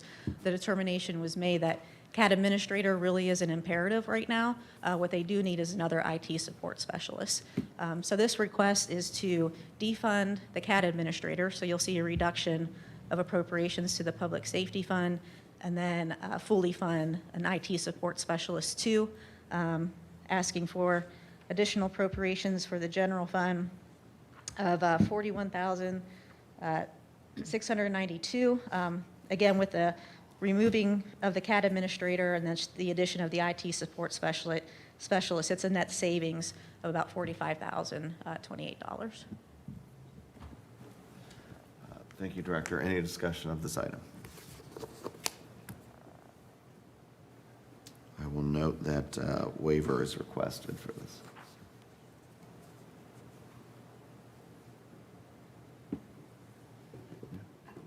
Okay. Just on for next. Yep, so on for the regular agenda next week. All right, thank you very much, Director. Before we adjourn Committee of the Whole, I did want to recognize Mr. Renner for a moment of personal privilege. Thank you very much. I'll be as quick as I possibly can. I was thinking over the weekend, and everybody I'm sure has heard the news by now that that the state of Ohio, there was an officer killed in Euclid over the weekend. And it made me look again at the calendar and realize that I missed an opportunity to bring forward to my colleagues a resolution recognizing National Police Week. It is this week. It starts on the 12th and it runs through the 18th. For those who don't remember, or for our viewing audience, National Police Week was started by President John F. Kennedy in '62 as a Peace Officer Memorial Day, and his proclamation said specifically to pay tribute to the law enforcement officers who have made the ultimate sacrifice for our country and to voice our appreciation for all those who currently serve on the front lines of the battle against crime. In 1994, President Clinton directed that the flag of the United States be flown at half staff each year on May 15th.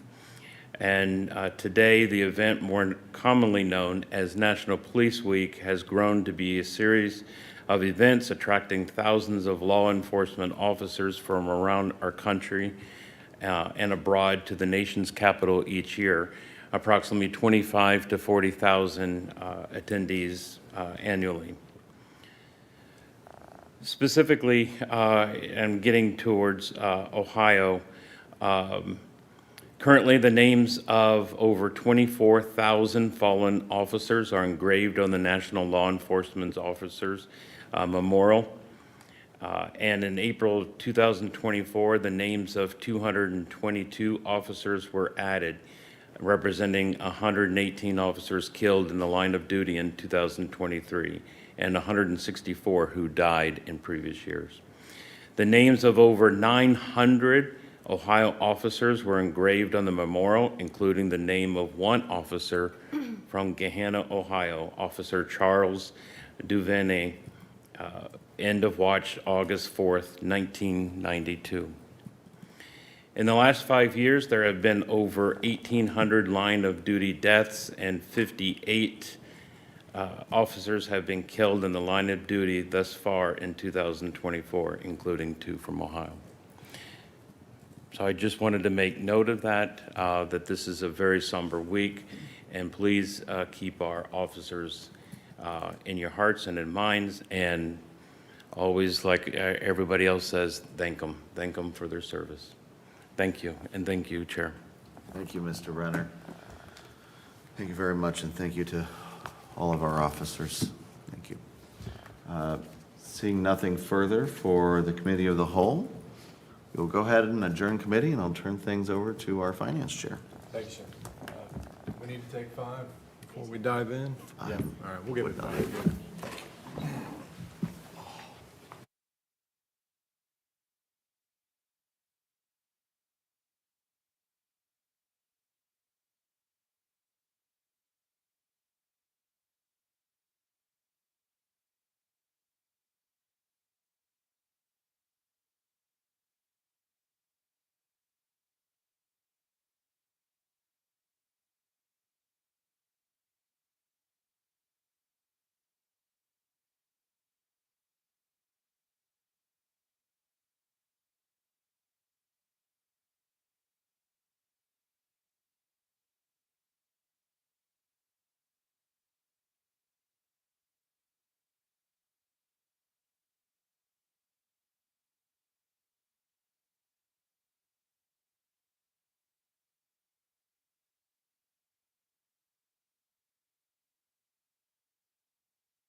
Clerk Van Meter, are you ready to rock and roll? Okay, all right.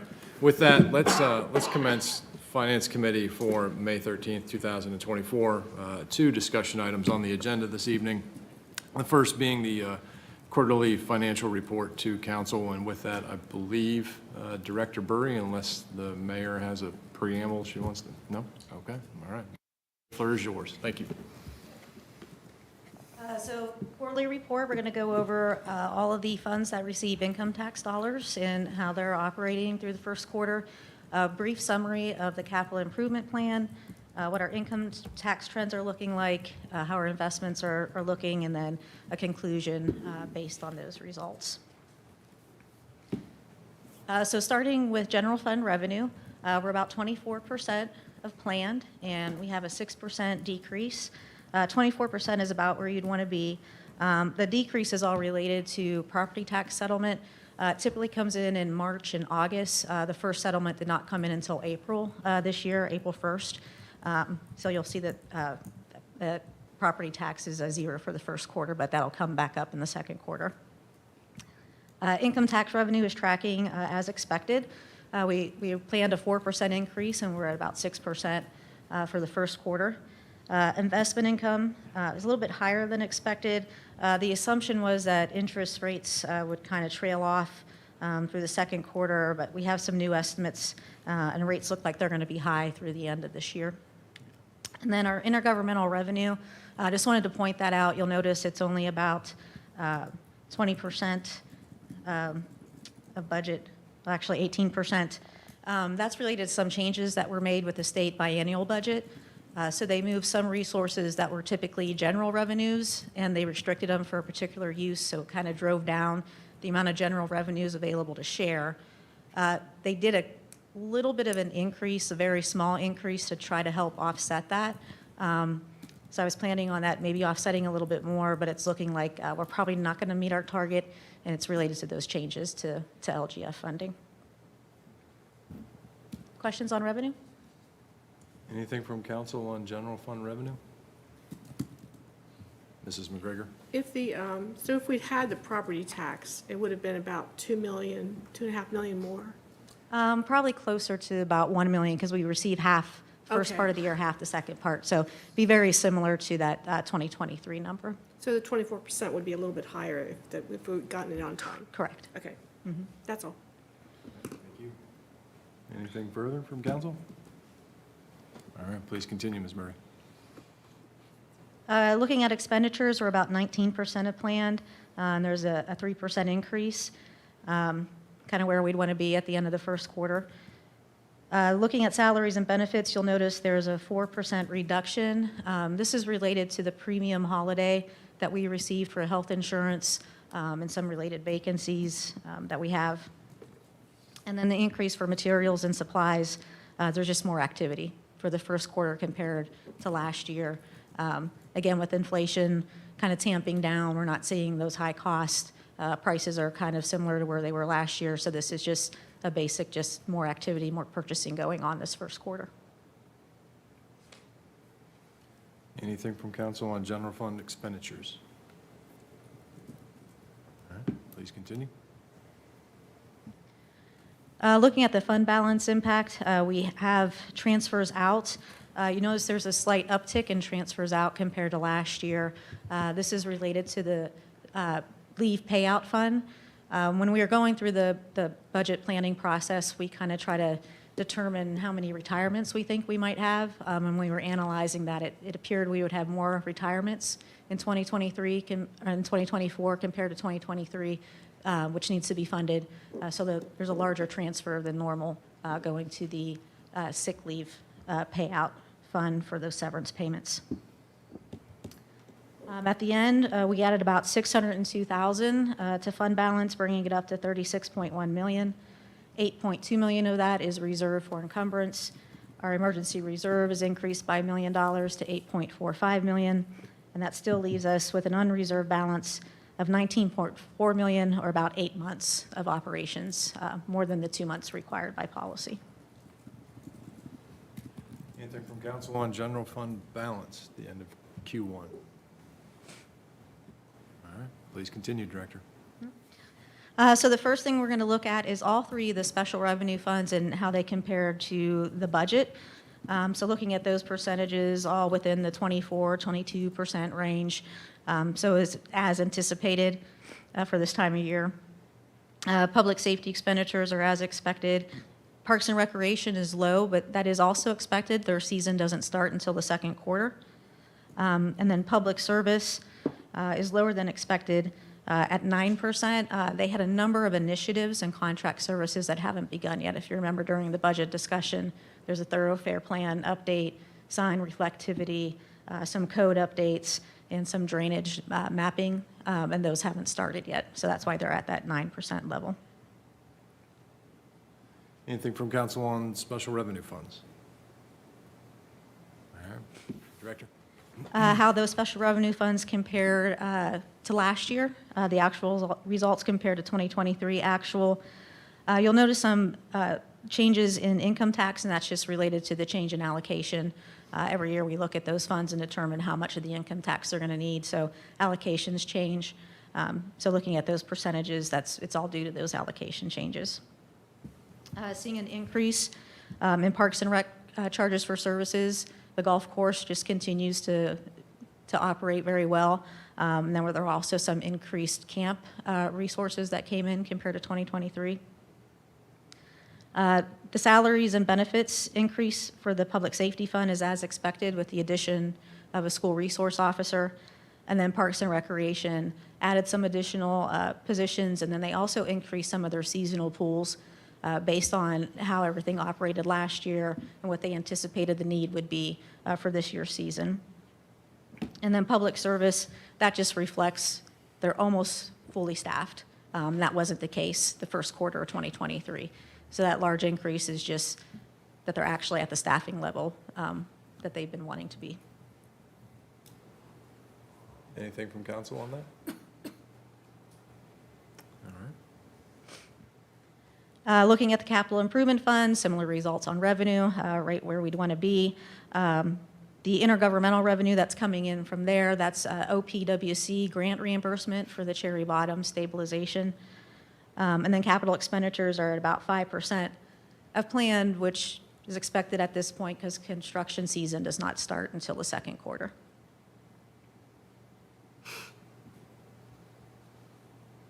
Anything from council on the capital improvement fund? Seeing none? Just a quick summary of how the capital improvement plan is tracking.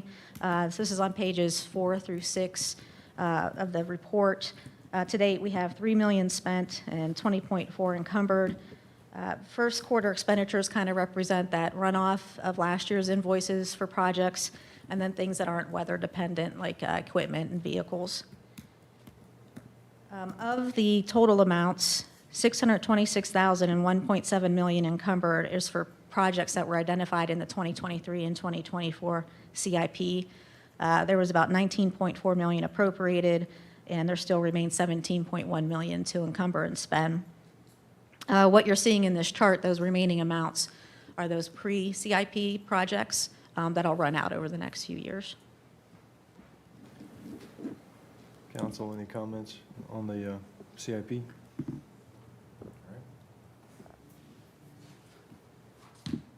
So no surprises here with income tax and how it's tracking amongst the three kind of pots that come in.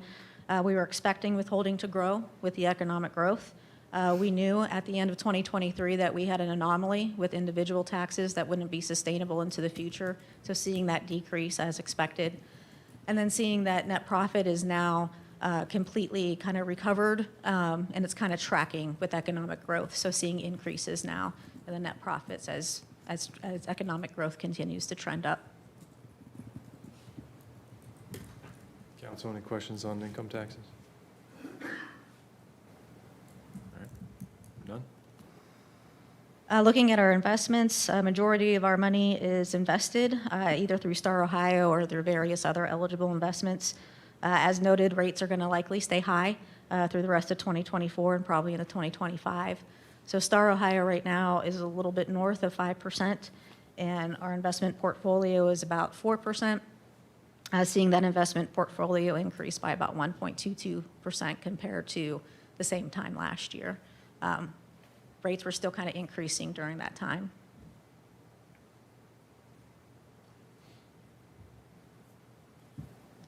Joanne, you may have this in your report, but I was going to ask, what's the sort of weighted average maturity or weighted average life on the investment portfolio? 1.18 years. 1.18 years. Has Red Tree, our investment advisor, given you any indication when they think rates might start to come down? Everybody's kind of looking at that first quarter of 2025 now. Okay. Everybody's pretty optimistic that they're going to stay as is through the remainder of 2024. Okay. Good for investment, bad for borrowing. Sure. So, Anything from council on the investment portfolio? All right, please continue. so just concluding, majority of economic indicators are showing that soft landing. So the fears of a recession are kind of out the window. By the soft landing, those financial policies set by the Federal Reserve, taking that slow kind of movement to the targets that they want, 2% inflation, 4% unemployment, rates between 2.5% to 3%, gross domestic product right about 1.8%. So it's looking like we're going to be able to eventually get to those targets without that looming recession that was worried about early on. And then we're just predicting continued growth in revenues and expenditures in the city, and then working on moving to that economic development plan update and strategic plan to help us position ourselves for the challenges that come along with that. Right, increased growth means increased demand for services, increased costs, and then we're also eventually, we're shrinking as far as what can be developed and redeveloped. So having those plans in place to make sure that our resources are staying at a level that we can meet those challenges effectively. I guess in conclusion, anything from council for Director Burry with regard to the Q1 financial report? All right. I guess that concludes discussion item 1. Thank you, Director Burry.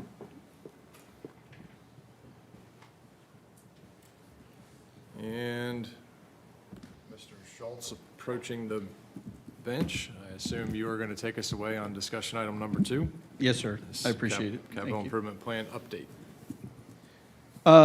So this is actually the first, this is a result here, the report here is a result of the CIP Advisory Committee's first meeting back on April 9th of this year. As you guys are aware, you guys passed legislation making some smaller adjustments to the document, and that was the reason for the postponement of the February meeting. But the report that you guys have in front of you is largely the report that we went over during that meeting. If you remember correctly, the intent of the advisory committee is not for detailed updates on each and every project, but for actions necessary in order to manage and maintain the CIP itself. The report here is intended to follow the same format and structure, time after time after time, or report after report. This report will be, I believe that this report will end up being given during Director Burry's quarterly reports and function in this way.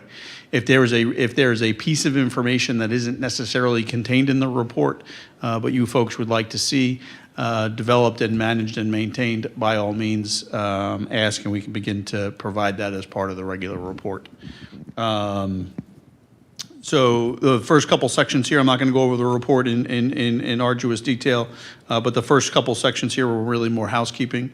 I'll make one note that you guys can see the list of already scheduled meetings there under item number 1. And then I will also call some attention to item number 3 in regards to the CIP annual update schedule there. That is listed.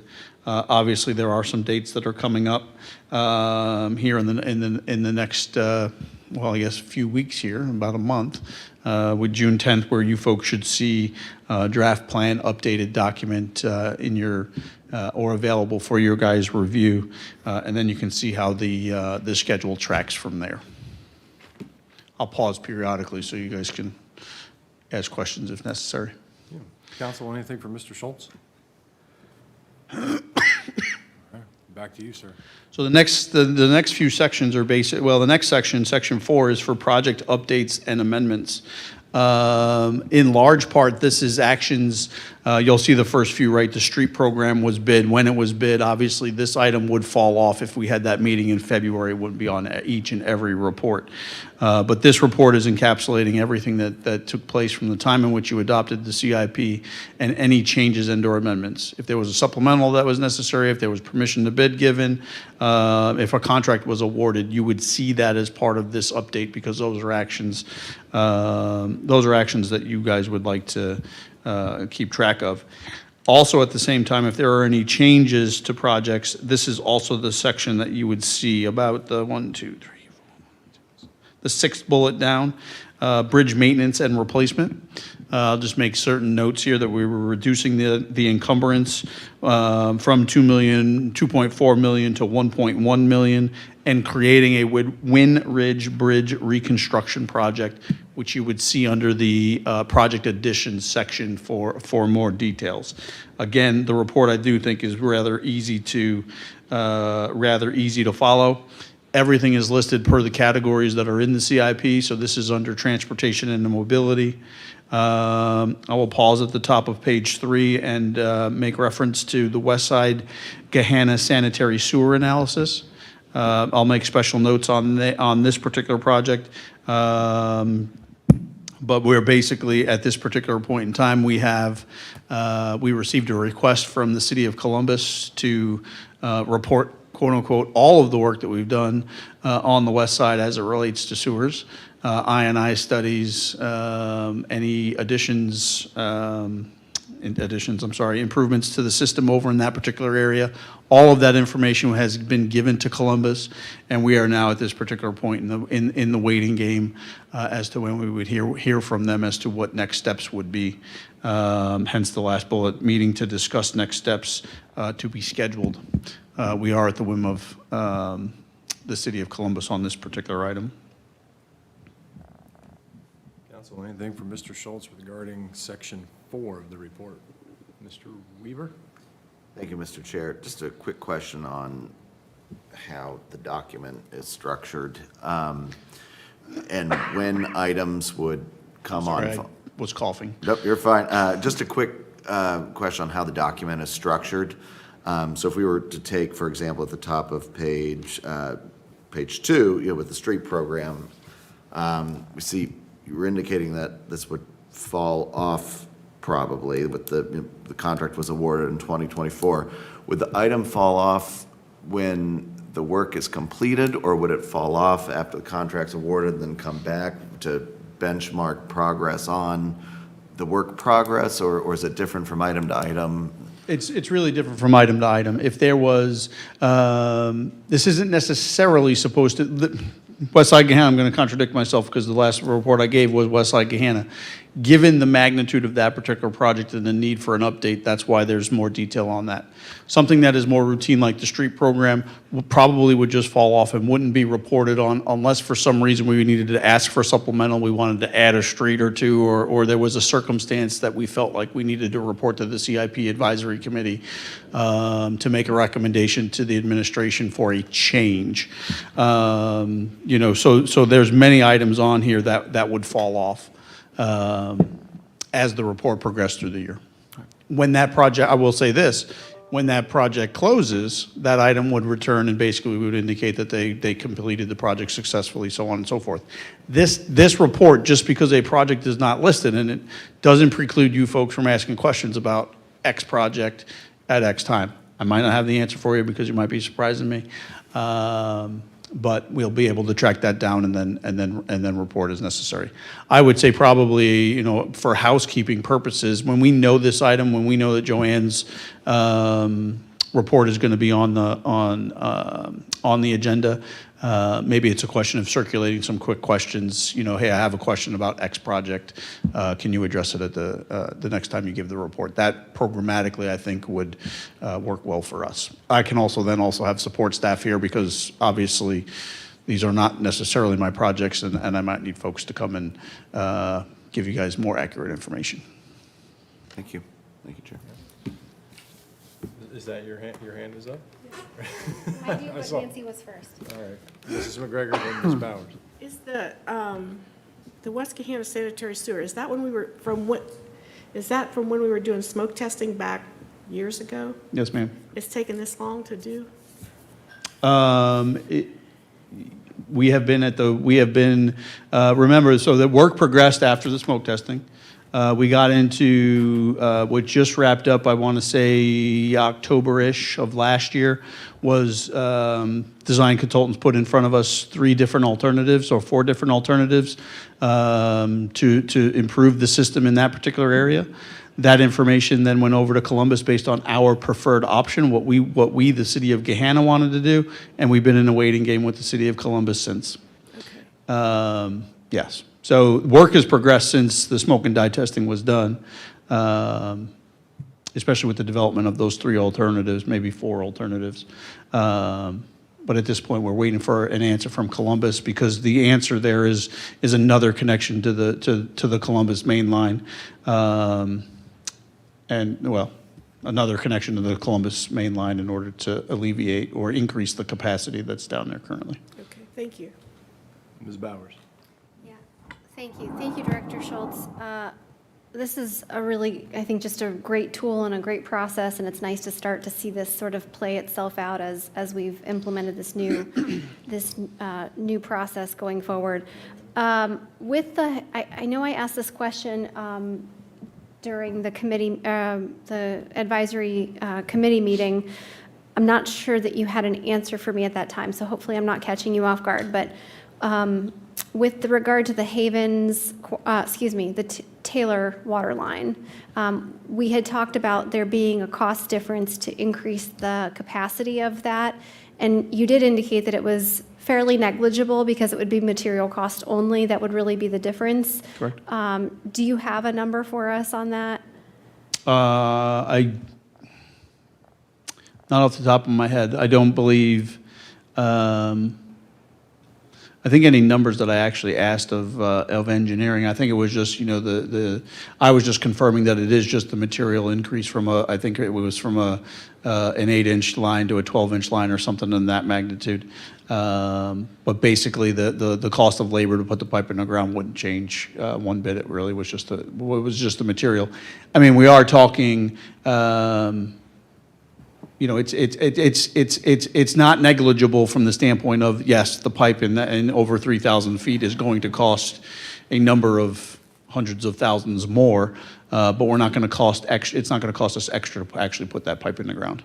If we are going to do any improvements on that line, though, it actually is an increase in size. It is an increase in, we would increase that in size. We wouldn't keep it in in its current configuration. Right, and so it would be fantastic to have that number because I do think that size increase directly benefits, particularly Niagara bottling. And of course, probably having other benefits, but in particular, Niagara is going to benefit from that. And so I think it's important that we know what that cost value is. So that's why I'm asking for that, for us to have that knowledge. And then the other piece we asked about the TIF. So, Yeah. if I could, on the Niagara Parton piece, the phase 1 improvement, and I believe that the OHM, not OHM, was it OHM? Yeah. OHM, thank you. Their report is attached to this particular report. The phase 1 improvement is recommended regardless of whether or not Niagara wants to increase their bottling capacity or not. And we would plan, which we're trying to do in this particular instance, to increase the size of that Havens Corner water line. I'm sorry. Taylor Road, thank you. I said I started. Yeah, I did get confused for a second, but the Taylor Road water line. There are 2 other improvements if Niagara was to look to expand their plant that definitely would get called into play. And then we would be having conversations with them as to how some of that plays itself out. And then irrespective of whether Niagara opts into that phase 2 and 3 subsequent, can we use TIF dollars for this water line improvement in particular? I I'd have to look at the map and confirm. I believe it is in the TIF district, and there really wouldn't be no issue with tapping those dollars in order to utilize. We have to look at the legislation to see how the legislation was worded. And Yeah, correct. But, right, we have to look at the legislation to, yes, we have to look at the legislation just to confirm. The question is what is the capacity of that particular TIF and so on and so forth. So there's many questions, but yeah, it would likely be eligible TIF dollars wise. that is one of the benefits of TIFs, to allow us to turn around and invest in infrastructure. Yes. Well, Mr. Schnitzer's taught me well. Mr. Renner, you had a question or two? I do, just one. Mr. Schultz, back on the West Gahanna sanitary sewer analysis, during that committee meeting, we talked about how are we going to start talking about that with the residents, and I wondered if there was any kind of, thinking about that or any kind of analysis and what to start talking about? We haven't had any meaningful conversations internally. We do know that some of those conversations need to be had. I think one of the challenges in this particular instance is people are going to show up to a meeting, we're going to begin to have conversation, and their question is when is this going to happen? And we have very little ability to tell them when. And that's one of the challenges that I personally have is that if that's the most critical answer for a resident because of some of the challenges over there, that should be a question that we're ready to answer when we sit in front of them so that we can build credibility with those folks. And that is highly dependent on Columbus allowing us to connect to the main line with an additional connection. I know that we're having some conversations not just from our engineering department, but I believe that the mayor is reaching out to contacts that she knows and has in those particular departments so that hopefully we can get an answer sooner than later because, we'll tell you in January, we'll tell you in February, we'll tell you in March is difficult at this particular point to come up with a solution that's meaningful. The other strategy is to go with one of the other alternatives and to build a very expensive expansion sewer so that basically we're storing sewage while we're waiting while we're allowing it to trickle into the 84 in the same sense that it does now. I appreciate deeply the trouble, being able to actually have a resolution about the endpoint.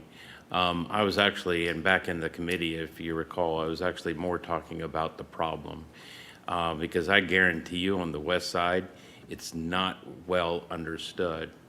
And so that's what I want to have to be able to talk about. What are our points and how are we crafting that message and helping residents understand what the problem is and why do we need to actually build a bigger sewer. Thank you, sir. I have that note written down here. Thank you. Anything further from council on item 4, project updates and amendments? I'll just Yeah, note my Ms. Bauer. gratitude for the inclusion of the wayfinding. I'm just really happy to see that there, so thank you. Yes, ma'am. Section 5 is completed projects because we do actually complete things, hopefully, or sometime soon here. Hopefully this list begins to grow. We begin to see good progress. See if there's any quick highlights that I'd like to make there. I don't believe there is. And then section 6 is project additions. This largely, the Windridge Bridge project, I spoke to that just a few minutes ago, right? So here's more detail on what is happening there. There was actually an action before you folks, looks like on April 1st, resolution of necessity and right-of-way and temporary construction easements that Director Comline came before you to ask for. Per Ms. Bauer's notes a minute ago, you'll see the Taylor Road water line replacement. I will make a note there, right, that the phase 1, or I'm sorry, the OHM report does actually talk about increasing the size of that line and what those costs are, but I don't actually have what it would cost to actually replace the pipe with an 8-inch pipe like's in the ground right now. The cost that's in that report is to upsize the size of the pipe, which I want to say, I'm going to definitely misquote myself, 3.3 million is what I have in my head, potentially. Yeah. One of the things that the CIP report does, or the plan does, is it created a mechanism, if you would, for us to remove projects that are stagnant, if you would. And basically, I believe it's defined as any project that isn't seeing any substantial movement over 18 to 24 months or something like that. Section, what is that, 7, reflects that there are no projects that we were looking to remove at this particular point in time, which is absolutely always a good thing. As the plan matures, though, there may be some projects that fall off or get adjusted in a similar fashion to what we were doing in the first couple sections of the document.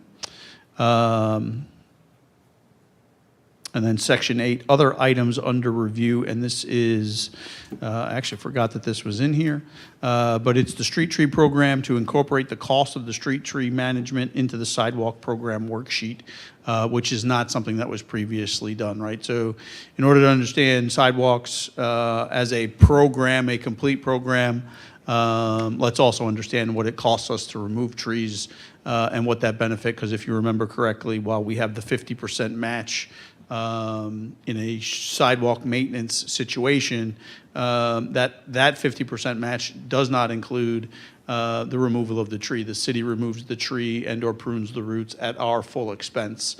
So some residents, if you would, if a tree is being removed, they're actually seeing a greater benefit than that 50%, just as a note there.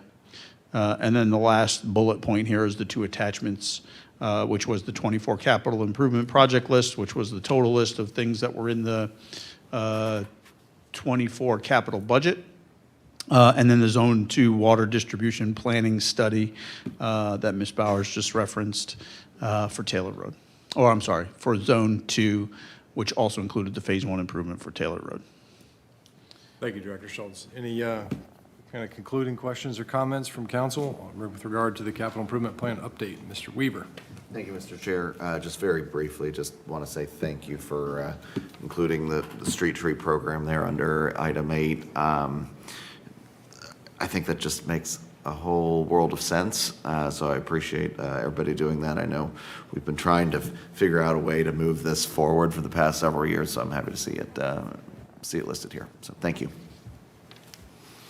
Anything further from council? Seeing none? All right. Thank you both. Thus concludes Finance Committee. Have a good evening, everybody.